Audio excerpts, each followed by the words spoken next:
Bueno, buenas noches.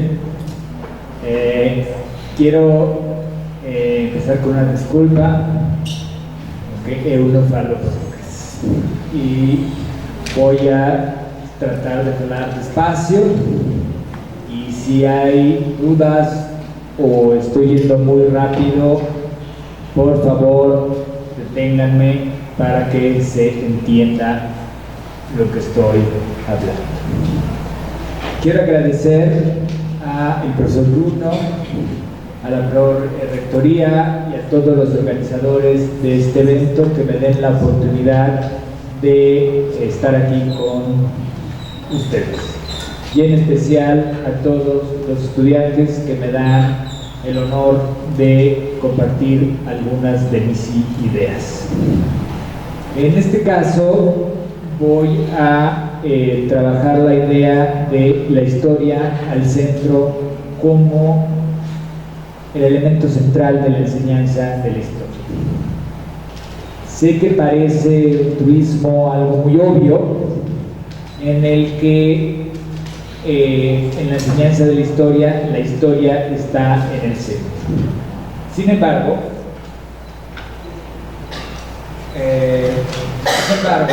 yo parto de la hipótesis de que en realidad estamos yendo hacia una historia sin historia en la sala de aula, y que es necesario regresar a ciertas formas de ver el pasado y a las formas especialmente narrativas, tanto de la historiografía profesional como de las formas narrativas culturales de los diferentes pueblos, de los diferentes grupos étnicos, pero también de las diferentes manifestaciones como la poesía, el canto, en la que muchas veces también se manifiesta el conocimiento sobre el pasado en nuestras sociedades latinoamericanas.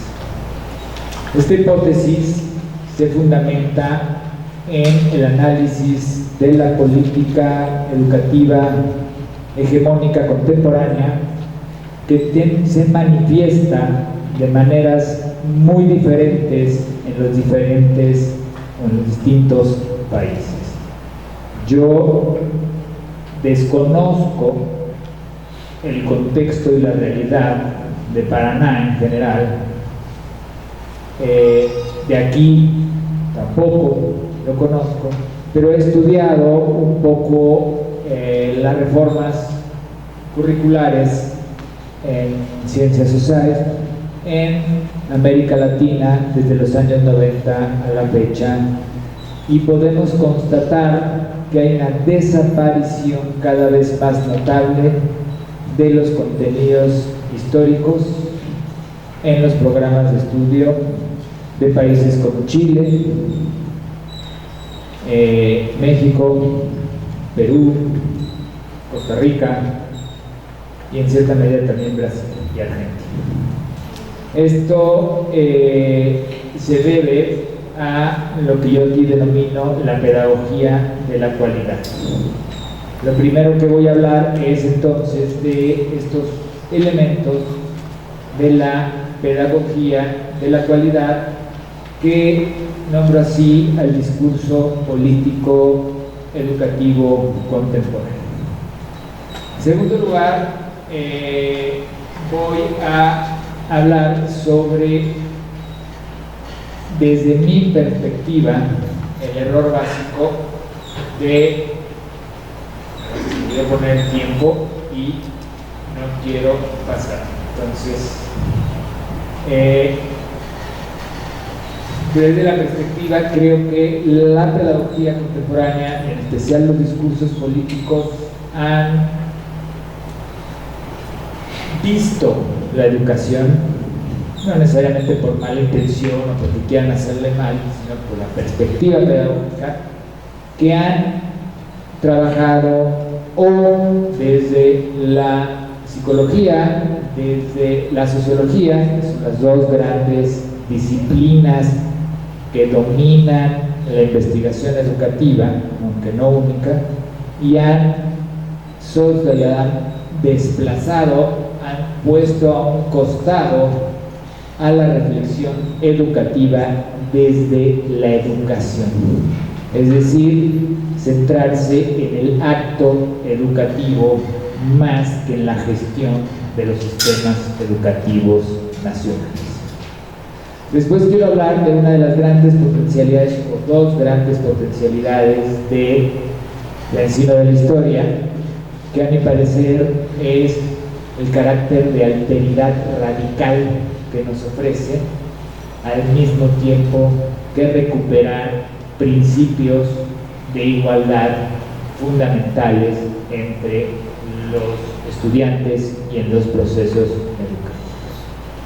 Finalmente, quiero volver a poner la escuela en el centro, porque en el centro de la reflexión, donde debe de ir el ensino de la historia, o la historia, porque sigue siendo una de las instituciones fundamentales para la democratización de las sociedades. Esto no implica que no tenga su lado oscuro la escuela, sin lugar a dudas lo tiene, pero justamente creo que tenemos que recuperar como profesores, como pesquisadores, el lado positivo de la escuela. Pasemos a la pedagogía de la cualidad. Llamo pedagogía de la cualidad aquella política educativa pública que cobra especial fuerza en América Latina en los años de 1990. Si me equivoco en los datos que doy de Brasil, pido una disculpa, lo hago tratando de contextualizar un poco mi plática.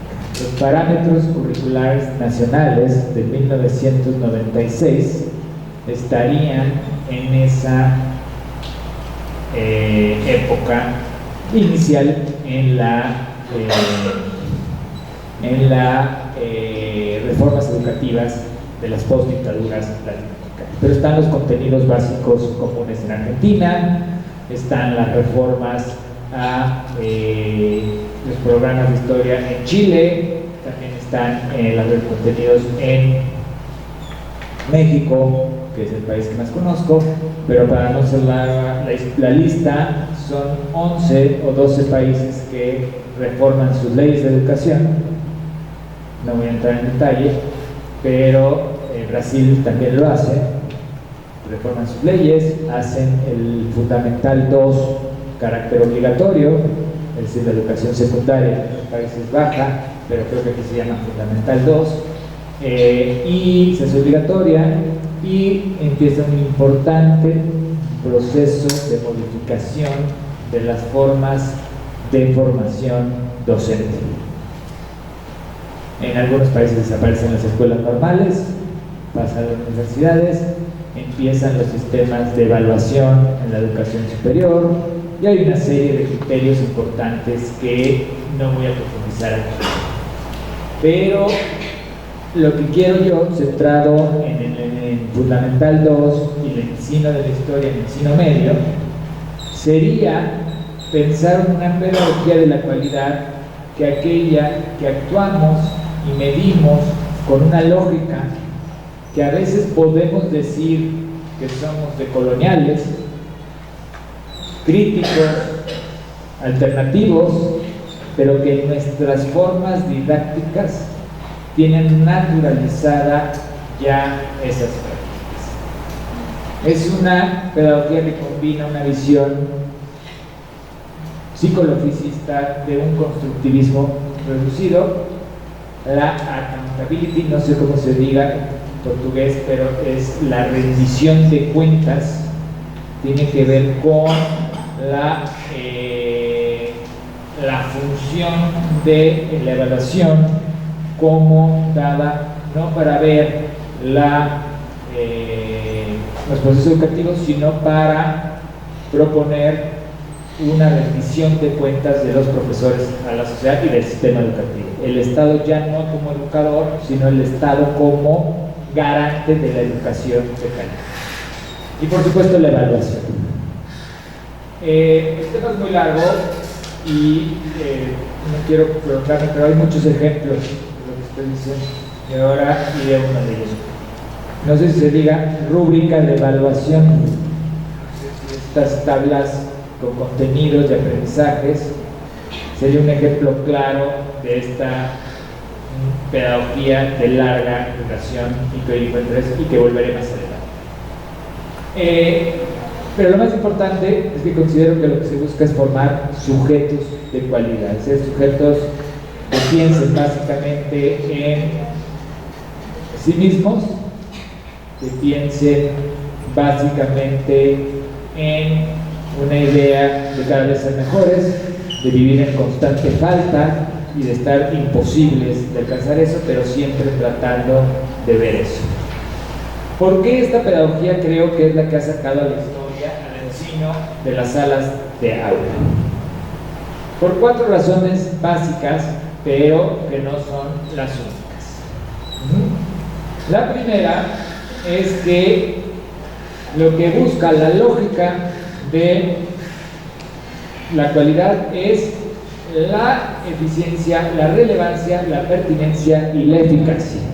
Se dicen igual en portugués que en español. Ninguno de estos 4 conceptos que guían la cualidad educativa es educativo en sí mismo. Eficiencia, se puede ser eficiente en cualquier cosa, cosas muy buenas o cosas muy terribles.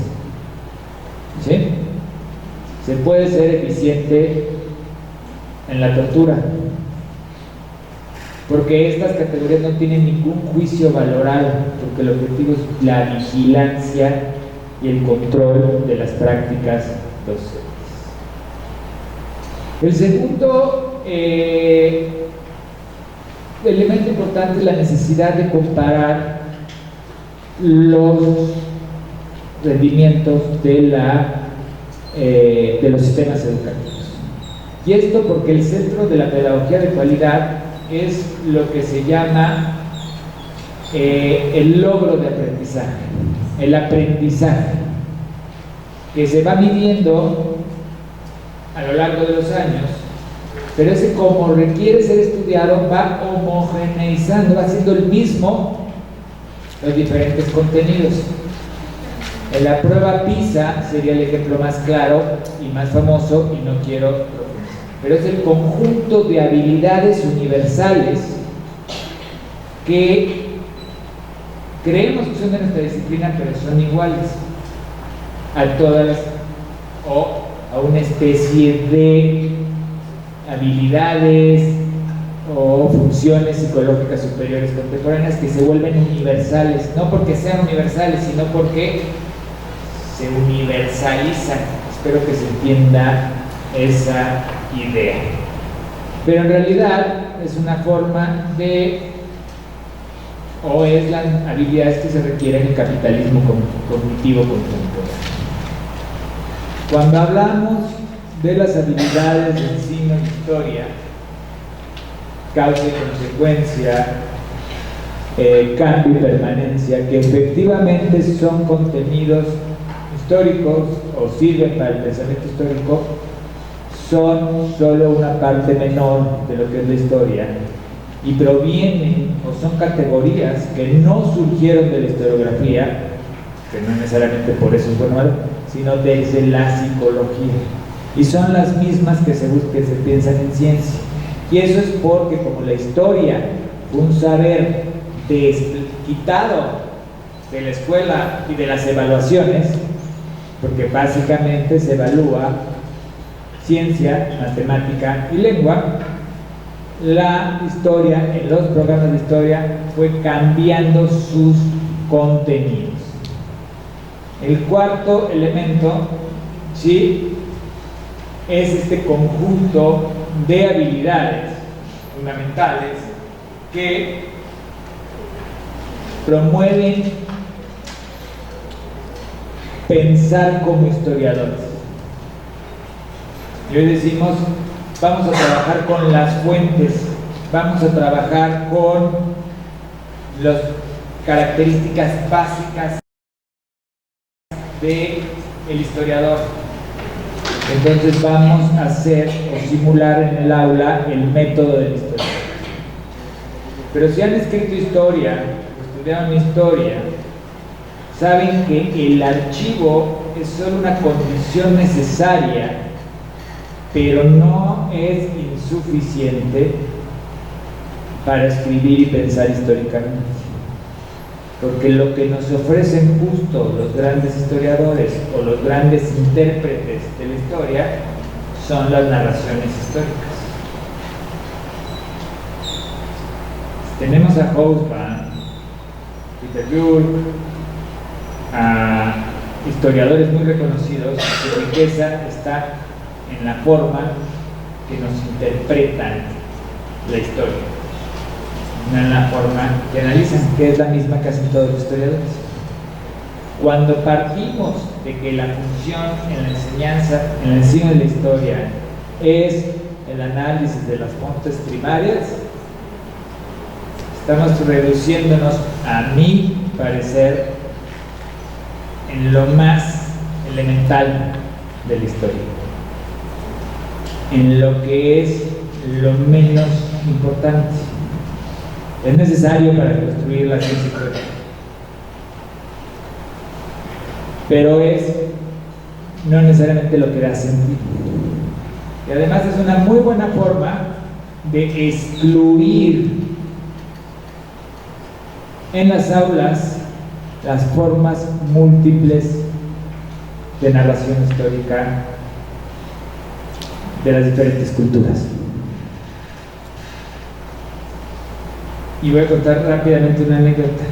Contaba un historiador en Australia, cuando en los 80 empieza la inclusión de los pueblos que llaman aborígenes, de los indígenas de allá, y hay un chico haciendo un doctorado, un chico brillante indígena, y tiene por un lado, era tan brillante que estaba estudiando el doctorado en lenguas, en literatura y el doctorado en historia. Termina los dos y la universidad ofrece plaza en historia y en literatura. Y el que cuenta la historia, que es Chakrabarty, un historiador postcolonial muy significativo, le dice: ven a historia, te necesitamos. Y él dice: no, me voy a literatura. Cuando le preguntan por qué, él dice: porque las formas en que contamos la historia en mis comunidades no tienen cabida en tu departamento. Muchas veces ese departamento o esa llevada a la encima de la historia media es la exclusión de esas múltiples narrativas, porque solo el documento es lo que vale y no la narración en sí. Pero bueno, ya me desvié un poquito. Pero bueno, el último elemento es la hiperpsicologización y la didáctica excesiva de la historia o de la estructura del quehacer docente. Yo doy una reflexión teórica porque creo que a veces nos equivocamos al pensar que la docencia solo es una profesión práctica. Ya lo decía Freire, es tanto teoría como práctica y su vínculo. ¿Qué es esto? Y también voy a contar otras historias. Vamos a contar, bueno, dos rápidas. Una, estas están descritas por Thomas Popkewitz, un investigador fulbriano de Estados Unidos. Está revisando, haciendo un trabajo de campo sobre la forma en que Teach of America, que es una ultra neoliberal ONG para la formación docente, que va en contra de que existan los departamentos de formación docente, pero bueno, trabaja con muchos profesores. Y en una empieza el guía a preguntarle a los docentes cómo habían organizado sus clases. Y en una empieza un maestro y dice: bueno, yo, estos eran mis objetivos, este tiempo me llevó, utilicé tales estrategias didácticas y evalué de esta manera. Y así pasan varios. todos con la misma lógica. De repente llega una profesora y dice, no, yo estaba en la clase y empezamos a hablar en ese tiempo de un derramamiento de óleo en las costas de Alaska. Y el debate con los estudiantes se puso muy interesante, porque estaban muy indignados los chicos, los jóvenes, por la contaminación. Y la guía le dice, no, eso no. ¿Cómo organizaste y evaluaste tus contenidos? Eso es lo importante. Y la otra anécdota es un poquito más complicada. Están trabajando las comunidades indígenas y van a trabajar las estructuras de desigualdad históricas a los pueblos indígenas en Estados Unidos. Y en cierto momento el guía le dice, no, está bien eso, pero no es lo importante. Lo importante es que eduquemos a los niños en que valoren lo que llevan adentro y que no discriminen, porque tienen que aprender a lo que tienen adentro o lo que vale en sí mismo estos niños. Y tenemos que darles la autoestima para evitar la discriminación. El análisis en el aula, en la sala de aula estructural de la discriminación, la desigualdad y el racismo se soluciona con la voluntad de decir, valora lo que cada quien tiene adentro. Es una cuestión psicológica interna y de autoestima. Son algunos ejemplos. Hay más temas, pero voy a pasar rápido a la siguiente, que es, ¿cuál es el problema? Nos preguntamos qué es una educación de calidad, qué es la eficiencia de mi clase, de mi didáctica, qué es la forma de que evalúo, pero rara vez nos preguntamos qué es una buena educación o qué es una buena clase o qué es el acto educativo. Puedo ver los resultados a nivel de escala global del aprendizaje en matemáticas, pero ¿cuál es la relación o el acto educativo de ustedes con sus estudiantes? No está representado por esto.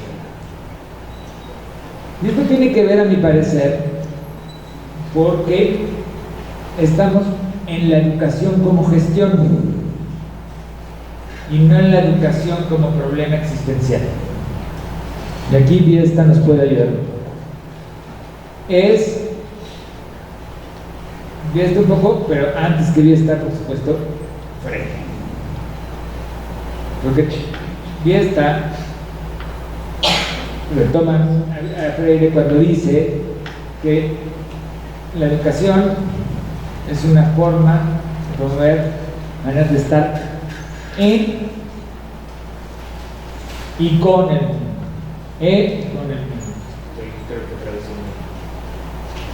Lo dice Freire con mucha claridad. Y cuando hablamos de qué es estar en y con el mundo, estamos preguntándonos la manera en que queremos construir lo común, la manera en que queremos existir como sociedad. En este sentido, lo que quiero decir es que no es lo mismo si yo creo que la ciudadanía es la mejor forma que estar juntos, que la idea de justicia social o que la idea de competencias. Pero que en el fondo, cuando estamos en el acto educativo, estamos enseñando, transmitiendo, formando formas de estar en y con el mundo. Y esa se desarrolla en la historia con los contenidos, pero fundamentalmente, a mi parecer, con la narración. Este problema existencial, ¿sí?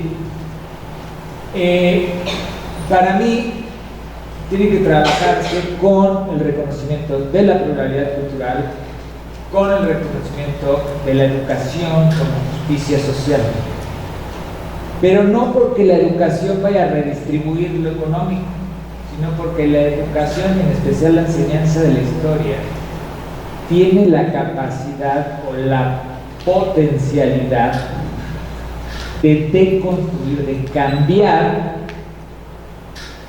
las concepciones sociales que tenemos y que hacen que naturalicemos los procesos de desigualdad. Por ejemplo, cuando naturalmente decimos que la gente es pobre porque quiere o porque no trabaja, ¿sí? En ese sentido, la historia puede mostrar que hay distribuciones sociales, territoriales, económicas, que muestran una trascendencia de historia común.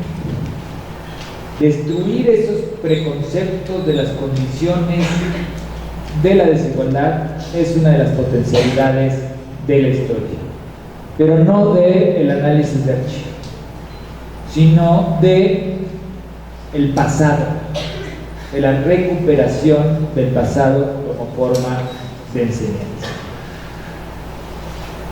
Espero que se esté comprendiendo y que no esté yendo muy rápido.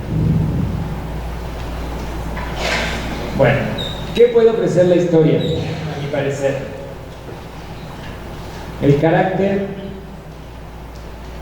de historicidad de nuestra forma de ser, el carácter contingente, único en el que estamos, en nuestro presente.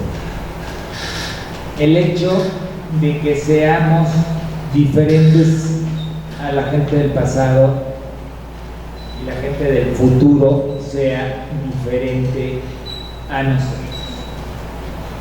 Lo que estoy diciendo es lo contrario a lo que ha hecho la enseñanza de la historia, el enseño de historia, que es la historia del Estado Nacional y la identidad igualitaria de todos los brasileros, o la identidad igualitaria de todos los argentinos, o la identidad igualitaria de todos los mexicanos. Ni los argentinos, ni los brasileros, ni los mexicanos son todos iguales entre sí. En México hay más de 56 lenguas indígenas. No son iguales, no son los indígenas iguales. Ni se parece en nada la frontera con Estados Unidos que el sur. No se parece en nada, como aquí también hay diferencias. Pero también tiene una función que la pedagogía de la actualidad ha puesto a la educación, que es el niño al centro. No sé si estoy diciendo claro.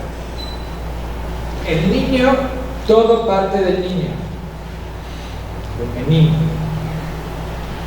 Todo tiene que relacionarse con la vida cotidiana del menino. Todo tiene que encontrar un significado a partir de lo que el menino ya conoce. Y hoy lo que estamos haciendo es una cultura del selfie, donde la otredad que ofrece la historia se pierde en la limitación al contexto exclusivo de los niños. No significa no usar la realidad de los meninos, sino que el objetivo es sacarlo de esa realidad para poder verlo, leer el mundo desde otra perspectiva. Cuando digo cultura selfie, seguramente todos lo hemos hecho. Pues si yo voy al Cristo Redentor, o voy a la Torre Eiffel, o estoy en la Estatua de la Libertad, tomo la foto, ¿no? ¿Y qué hago? ¿qué es lo importante? Que yo estoy entre el teléfono y la Torre Eiffel. Ya la Torre Eiffel no es lo importante. Lo que es el otro no es lo importante. Lo importante es mostrar que yo estoy ahí. Y eso es la pedagogía llevada al extremo ridículo del que nos ha alcanzado. Voy a matizar. Hay una educación en el centro, en Freinet, niños en el centro de Hill, de Summerhill, de pedagogo o elementos culturales en los propios círculos culturales de Freire que están en juego para la educación política, para la educación para la libertad, que también se usa mucho a Freire, pero él estaba también en la educación muy vinculada al Partido Socialista francés. Lo que quiero decir es que la historia ofrece la alteridad para mostrarle a los niños, a los meninos, a los jóvenes, que no son los únicos en el mundo, que el mundo está y nos limita, porque hay otros. Nada de lo que pasó en el pasado se hizo pensando en mí. Totalmente distinto. Es un país extraño, como diría la frase o el título de Lowe. Y esta lo responde así, es en español, pero espero que no sé si en portugués. Somos sujetos a la alteridad. Todos. No podemos ir más allá. Y en una educación, en un mundo hoy, donde estamos en los algoritmos de internet, donde solo vemos Twitter que opinan igual que yo, donde en Facebook están solo con los que interactúo, y las más Instagram y todas las plataformas están hechas para mostrarme solo lo que me gusta. La historia para enseñar la alteridad radical que en realidad compone a nuestras sociedades se torna fundamental en la enseñanza escolar, a mi modo de ver. Pero no es la educación personalizada. Al revés, la alteridad está justamente en el hecho, cuando ustedes, profesores, hablan y dan un discurso general, bueno, no está destinado a nadie en específico. Yo estoy hablando en general, ¿sí? Pero a nadie en específico. Y eso permite poner sobre la mesa una igualdad radical entre los diferentes sujetos que están en el arte. Esto me parece muy importante porque no es estar en una escuela donde los destinatarios no son específicos. Parte de un principio de igualdad en el estilo de Jacques Rancière, en el estilo de igualdad de inteligencia. Eso no implica que no atendamos a nuestros.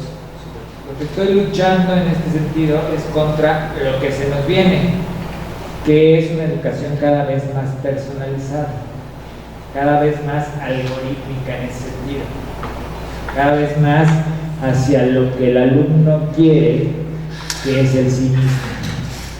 Por supuesto no todos, pero entra.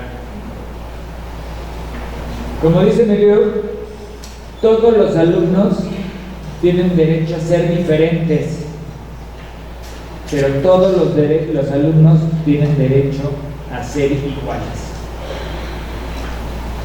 Y esa segunda parte la estamos olvidando, porque es justamente esa segunda parte, bueno, no solamente, también está la primera parte, es la potencialidad democratizadora de la escuela pública.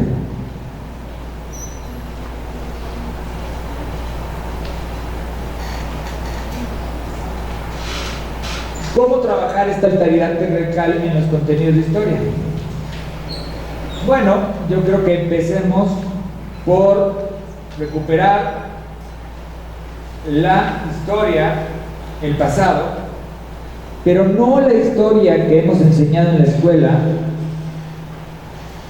donde el personaje principal de toda esa historia es el Estado-Nación, el Estado-Nación de cada una de las repúblicas, sino una justicia curricular, como la menciona Connell, en donde tenga las perspectivas de los menos pobres, no para que se vean en sí mismos. Ahora hablábamos con Fernando y hablamos de esta cuestión de la justicia social y la separación escuela, y hablábamos del ejemplo que da Jorge La Rosa sobre la fábrica.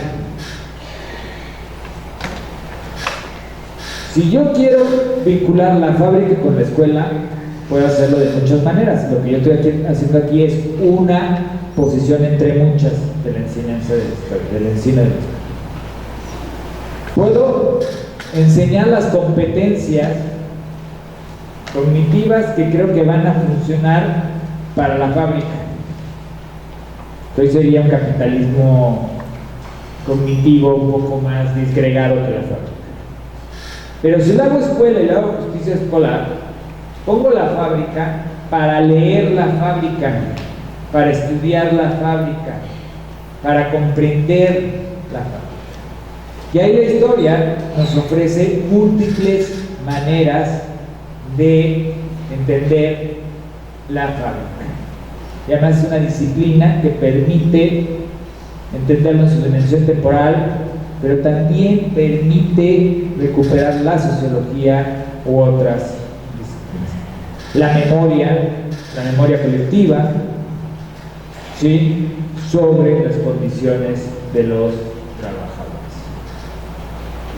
Creo que la historia cultural, en cuanto a educación, la historia económica y la historia cultural, en cuanto a educación política, para la formación de sujetos, reconociendo la alteridad que existe entre nosotros, la diferencia, pero también las condiciones de igualdad, son grandes aportes, o dan grandes contenidos y conocimientos para la enseñanza de esto.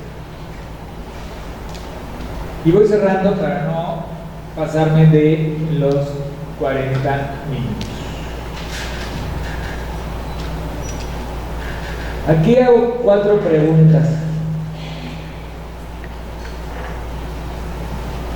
¿En qué momento la didáctica de la historia decidió que era más importante analizar las fuentes que estudiar el colonialismo? No he tenido tiempo de hablar más a fondo sobre la educación histórica o toda la posición que parte que la más importante o la potencialidad democrática de la historia está en la enseñanza del método histórico. La mencioné, pero esa está directamente dirigida a esa idea. Y ahí me adelanto a posible crítica. Me puedes decir, tú favoreces las narraciones, pero las narraciones, puedes tener una narración que favorezca la igualdad entre el hombre y la mujer, o puedes tener una narración que favorezca el patriarcado. ¿También? Pero cuando yo trabajo con análisis de fuentes, el carácter político y la dirección que puedo tomar las mismas direcciones.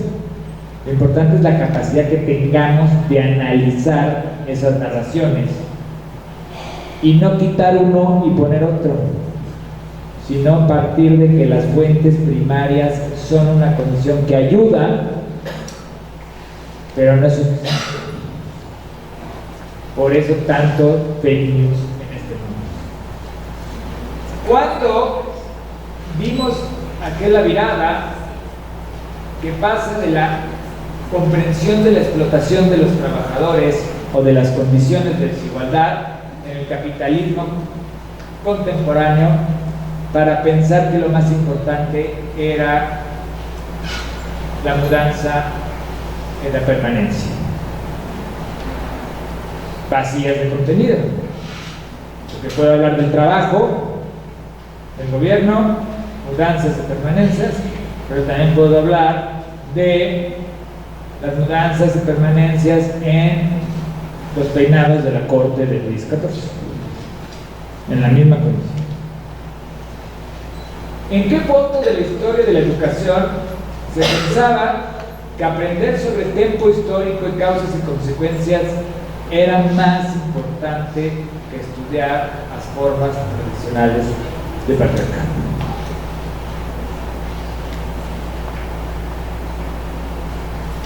¿Por qué creemos que es mejor para un chico, un garoto de 6 años, escriba sus propias narrativas, en medio de que no las escriba, a partir de fuentes primarias, en vez de leer, escuchar, conocer narraciones complejas? ¿Cómo aprendo más? Cuando yo me pongo a ver un documental, es una narración lo que me están dando. Y no le pido construir mi propia narración. Lo que quiero es escuchar su narración. Ya si está mal hecho, pues ya le cambiaré o pondré la nueva serie de Netflix o de... Sí. Pero escucho. Cuando hablo de alteridad radical y del otro, de las narraciones, también es enseñar a escuchar, no solo a que escriba. Es como cuando me dicen, es que estás leyendo una novela, entonces estás en una actitud pasiva, como si leer fuera pasivo, como si nuestra mente quedara apagada. Pero bueno, ya para cerrar, para mí la historia, la encima de la historia puesta en el centro, tiene que mostrar que hay una forma de leer el mundo y que esa forma solo puede darse en la escuela. No estoy diciendo que no haya múltiples narraciones históricas o cultura histórica o historia pública, pero la forma en que entro en contacto con la historia, si yo voy con mi familia a una zona, a un museo, no es lo mismo que si voy con la escuela. Hoy en Curitiba en la mañana fui al museo Niemeyer y estaba lleno de escolares de diferentes niveles. Y a mí me gusta mucho que haya niños. Digo, uno quisiera el museo tranquilo, pero pues no está tranquilo. Esa visita plantea un acceso al museo distinto a que si ese menino o esa menina va con sus padres. Es distinto. El lenguaje, la atención, el sentido de la acción. Se lee la obra de manera distinta. Aunque pase que el guía esté hablando o el profesor y 3/4 partes del grupo esté por aquí o por ahí. No importa. Eso es bueno que vaya. Y eso es porque la escuela ofrece una descontextualización de los saberes. Y voy a cerrar. Esta descontextualización de los saberes es una forma de leer el mundo. Y cuando hablo que la historia ofrece esa descontextualización, es porque nos salimos de la vorágine cotidiana para ponernos afuera en el tiempo libre y el tiempo suspendido que nos da la escuela para poder estudiar eso. Es muy difícil ver la cultura histórica, la historia en nuestro pasado, en el presente, los que hacen historia pública lo tienen claro, en la vida cotidiana. ¿Cómo veo el pasado, el presente, cuando estoy cocinando franco? Bueno, ni lo pienso, o en las calles, o en la forma que le habla al otro, o a la otra. Eso sirve cuando se puede, cuando se sale. Cuando ustedes vienen a sus posgrados,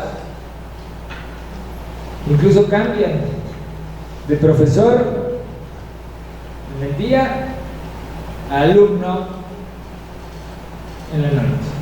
Y en el cambio ya les predispone a pensar las cosas distintas. Podrá gustarles o no lo que diga el profesor, pero les predispone. Y eso lo crea la escuela. La pandemia, si ustedes fueron maestros a distancia, muchos de los problemas que enfrentamos con los estudiantes es que no se separaban de la familia, era el mismo lugar, incluso el nuestro era el mismo lugar. Ya a veces poníamos, si estábamos a distancia, la computadora un poquito aquí para que no se viera la cama y arreglábamos, poníamos una flor y platicábamos. Por eso es tan importante la educación presencial, pero sobre todo porque un elemento democratizador de la escuela es que a todos nos sacó de las tenazas de nuestros padres. La escuela nos libera en cierta medida de nuestros padres, y eso es porque somos radicalmente otros y porque somos potencialmente iguales. Y la historia en la escuela nos puede ofrecer un mundo totalmente distinto a lo que es mi casa, a lo que es la televisión, a lo que es mi vida, porque lo que hace es poner sobre la mesa el mundo y nos da la posibilidad de leer el mundo.